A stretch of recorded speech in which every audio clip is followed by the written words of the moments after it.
Assalamualaikum warahmatullahi wabarakatuh. Al-Fatihah. A'udzubillahi minasyaitonirrajim. Bismillahirrahmanirrahim. Alhamdulillahirabbil alamin arrahmanir rahim maliki yaumiddin. Iyyaka na'budu wa iyyaka nasta'in ihdinas siratal mustaqim. Shiratal ladzina an'amta 'alaihim ghairil maghdubi 'alaihim waladdallin. Amin. Bismillahirrahmanirrahim. Qala al-mu'allif rahimallahu ta'ala wa nafa'ana bihi wa bi 'ulumihi wa bi asrarihi fid dharain. Amin. Bismillahirrahmanirrahim. Faslun. Ai hadza faslun. Faslun aqallul haidi. Faslun utawi iki iku ana fasal suwiji. Aqallul haidi utawi luwih githik-githike haid iku yaumun sedina wa lailatun lan sewengi. Wa ghalibuhu utawi kaprae haid iku situn 6 dina au sab'un utawa 7 dina. Wa aktsaruhu tawi luwih akeh-akeh haid iku khamsata asyara 15 apane yauman dinane bilayaliha sertane pira-pira wengine khamsata asyar. Fasal ini menerangkan tentang permasalahan haid. Masa yang paling sedikit seorang bisa dianggap haid itu adalah yaumun walailatun, yakni 1 hari 1 malam ataupun 24 jam. Berarti ketika ada darah keluar lebih dari 24 jam ataupun minimal 24 jam, maka di situ bisa dikatakan sebagai haid. Akan tapi ketika kurang dari itu, maka nanti sebagai damul fasad ataupun darah yang rusak. Kemudian wa ghalibuhu, mayoritas haid itu kisaran di antara situn au sab'un, di antara kisaran 6 hari ataupun 7 hari. Wa aktsaruhu khamsata asyara yauman bilayaliha, sedangkan maksimal perempuan mengalami haid itu 15 hari 15 malam. Berarti ketika lebih dari itu, maka otomatis nanti akan menjadi istihadhah ataupun perempuannya menjadi mustahadhah, yang nanti bagiannya itu ada 7. Ada mubtadi'ah baik mumayyizah ataupun ghairu mumayyizah, kemudian mu'tadah yang di situ mumayyizah ataupun ghairu mumayyizah. Yang ghairu mumayyizahnya itu yang nasiyah ataupun yang dzakirah, yang jumlahnya itu ada 7 yang dibahas dalam kitab-kitab yang lebih spesifik lagi. Aqallut tuhri utawi luwih kidik-kidike suci bainal haidhataini ing dalem antarane rong haitan iku khamsata asyara 15 apane yauman dinone. Wa ghalibuhu utawi kaprah-kaprahane tuhr bainal haidhataini iku arba'atun 4 wa isruna lan 20 apane yauman dinone. Au salasatun uta 3 wa isruna lan 20 apane yauman dinone. Wala hadda lan ora ana pelanggaran iku maujud li aksarihi kedue luweh akeh-akehe at-tuhru bainal haidhataini. Kemudian permasalahan yang kedua mengenai suci, batasan-batasan suci, yakni suci di antara 2 haid itu paling sedikit adalah 15 hari 15 malam, itu adalah yang paling sedikit. Kemudian biasanya itu perempuan mengalami suci di antara 2 haid itu di kisaran 24 ataupun 23 hari. Ini biasanya tergantung juga terhadap masa haidnya. Ketika masa haidnya itu 6 hari, biasanya sucinya adalah 24 hari. Kemudian ketika haidnya itu 7 hari, maka sucinya itu 23 hari. Ini adalah mayoritas perempuan seperti itu. Tapi ini bukan merupakan patokan yang pasti, tapi cuman sebagai kebanyakan ataupun mayoritasnya. Kemudian wala hadda li aktsarihi, dan tidak ada batasan terhadap masa maksimalnya suci.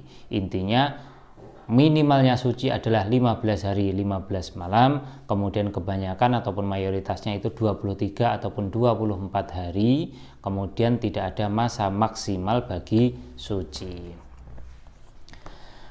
Aqallun nifasi utawi luwih kidik-kidik nifas iku majjatun sak kecrotan. Wa ghalibuhu utawi luwih kaprah-kaprah nifas iku arbauna 40 apane yauman dinane. Wa aktsaruhu utawi luwih akeh-akeh nifas iku sittuna suwida apane yauman dinane. Kemudian mengenai nifas adalah darah yang keluar ketika seorang perempuan setelah melahirkan. Minimalnya nifas itu adalah majjah, yakni satu tetes itu adalah minimal seseorang perempuan mengeluarkan darah nifas. Wa ghalibuhu arba'una yauman, kebanyakan ataupun mayoritasnya perempuan itu mengeluarkan haid 40 hari. Wa aktsaruhu sittuna yauman, kemudian maksimal haid itu 60 hari. Ketika lebih dari 60 hari, maka di sini dikatakan sebagai mustahadhah fin nifas. Sama seperti halnya keberadaan perempuan ketika mengeluarkan darah lebih dari 15 hari. Faslun ai hadza faslun tawiki kuono fasol suwiji a'dzarus sholati utawi pira-pira udhure salat iku ithnani ana loro. An-naumu nyatane turu, wan nisyanu lan lali. Fasal menerangkan tentang udzur-udzurnya sholat. Berarti seorang itu bisa dianggap mempunyai udzur tidak melakukan sholat, dan tidak melakukan sholat itu dianggap sebagai perbuatan yang tidak dosa. Itu ada dua hal, yakni yang pertama itu karena tidur, kemudian yang kedua itu karena lupa. Kita urai satu persatu bagaimana tidur itu bisa dianggap sebagai a'dzar ataupun udzur seorang tidak melakukan sholat. Ini dalam syarahnya, tsumma alam annahu idza nama qabla dukhulil waqti fafatathu shalah fala itsma alaihi wa in alima annahu yastaghriqal waqta walau jum'atan ala sahih wala yalzamuhul qada'u fawran.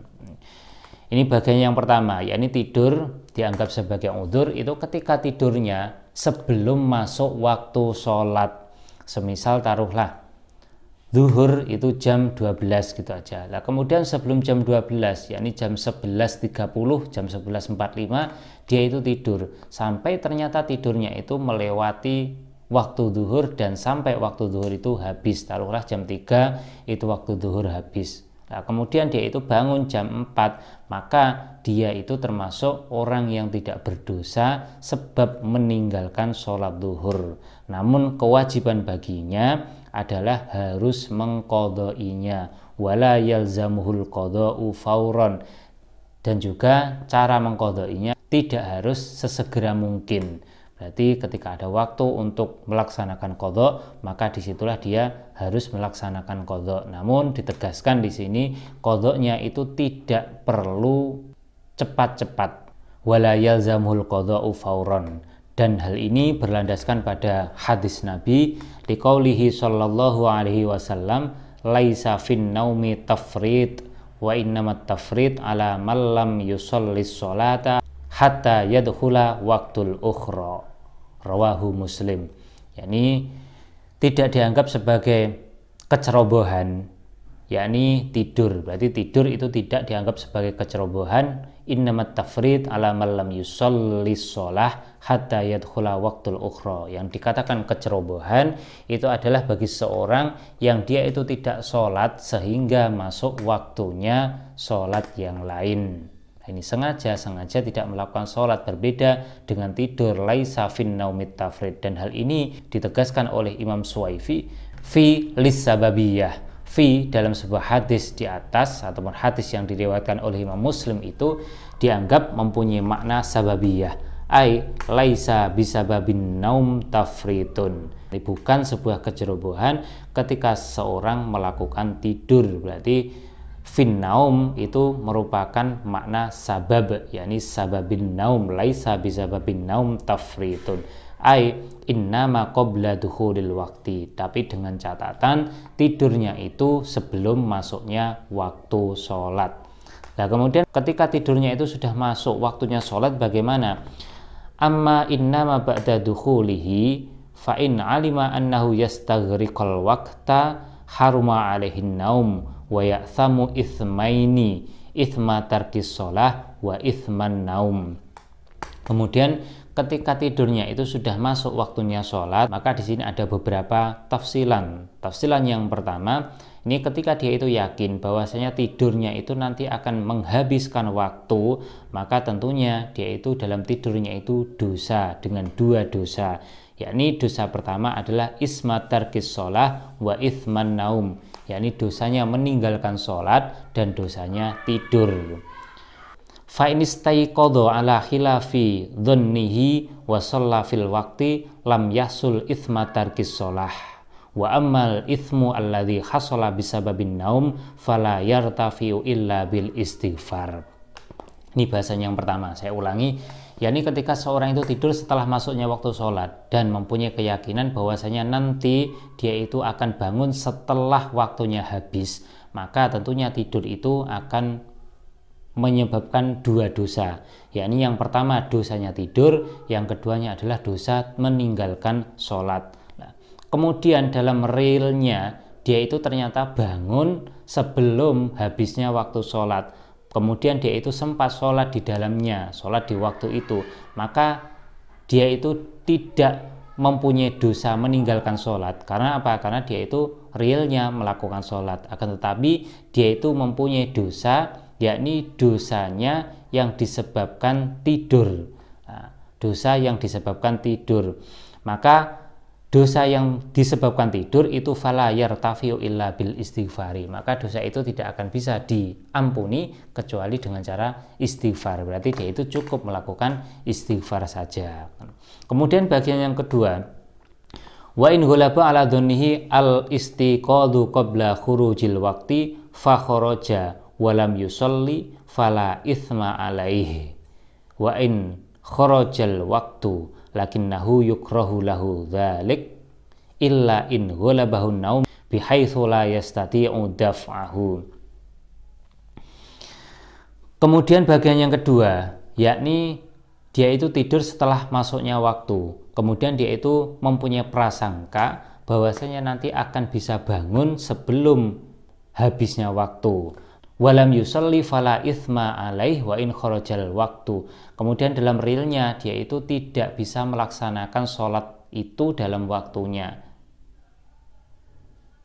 sampai dia itu bangun ternyata waktu itu sudah habis, maka di situ tidak dosa. Akan tetapi lakinnahu yukrahu dzalik, akan tapi hal itu dimakruhkan baginya illa in ghalabahun naum bihaitsu la yastati'u daf'ahu, kecuali berarti kemakruhan itu akan menjadi hilang ketika dia itu memang benar-benar dikalahkan oleh ngantuknya. Dalam artian ngantuk itu benar-benar yang bisa membuatnya dia itu terlelap sehingga bihaitsu la yastati'u daf'ahu, dan dia itu tidak mungkin untuk bisa melawan ngantuknya, maka kemakruhan itu akan menjadi hilang. Kemudian bagian yang terakhir, wa illam yaghlib ala dhannihi al istiqadh athima. Kemudian ketika seorang itu tidur setelah masuknya waktu sholat dan dia itu tidak mempunyai prasangka yang kuat untuk bisa bangun, maka baginya itu mempunyai dosa. Wa yajibu iqadhu man nama ba'dal wujub wa yusannu iqadhu man nama qoblal waqti illam yahsha dhororon liyana las sholata fil wakti. Kemudian ini bagi seorang yang mengetahui orang yang tidur. Nah, ini bagaimana sikap kita ketika ada orang ataupun teman kita tidur, maka sikap kita yakni ketika kita tahu bahwasanya dia itu tidur sebelum masuk waktunya sholat, berarti kan dia tidak mempunyai kewajiban untuk melakukan waktu sholat itu, maka bagi kita itu sunnah untuk membangunkannya ketika, ini dalam catatan, illam yahsha dhororon, ketika tidak dikhawatirkan adanya dhoror yang kembali kepada kita. Akan tetapi ketika kita tahu bahwasanya teman kita tidur ini setelah masuknya waktu sholat, maka bagi kita ini adalah sebuah kewajiban untuk membangunkannya. Kemudian bagian yang kedua tentang udzur-udzurnya sholat adalah wan nisyanu, lupa. Lupa Tapi dengan catatan lupanya ini adalah idza lam yangsha an taksirin. Ketika lupanya itu dalam artian lupa untuk meninggalkan sholat itu tidak timbul karena taksir. Taksir itu adalah menganggap remeh. Qassara fil amri ay idza tahawana fih. Yani yang dikatakan taksir ketika seorang itu menganggap remeh atas suatu perkara. Ini ketika seorang itu kok lupa tidak melakukan sholat dan lupanya itu bukan karena taksir, bukan meremehkan dan lain-lain, maka dia itu termasuk sebagai udhur sholat. Kemudian sampai kapan? Yakni sampai keberadaan orang itu benar-benar ingat bahwasanya dia itu belum sholat. Dan ketika ingatnya itu masih dalam waktu, maka dia itu harus segera melaksanakannya. Dan ketika ingatnya itu setelah habisnya waktu, tentunya dia itu harus mengqadha'inya. Kemudian dalam syarahnya yang dikatakan nisyan ai idza lam yangsha an taksirin kala bisatronji. Yani saya ulangi, keberadaan nisyan ataupun lupa itu dianggap sebagai perkara-perkara yang menjadi udhurnya sholat ketika lupa itu tidak timbul karena taksir ataupun menganggap remeh, seperti halnya ketika seorang itu tersibukkan main satronji, main catur ataupun main PS ataupun yang lainnya sehingga lupa keberadaan waktu, kemudian sampai dia itu tidak melakukan sholat, maka itu termasuk dosa. Ketika lupa melakukan sholat itu karena bukan taksir ataupun bukan sembrono, maka itu termasuk udhur sholat yang dibahas dalam permasalahan ini. Ilahuna wallahu yahdina wa yahdikum ila sawa'is sabil. Assalamualaikum warahmatullahi wabarakatuh.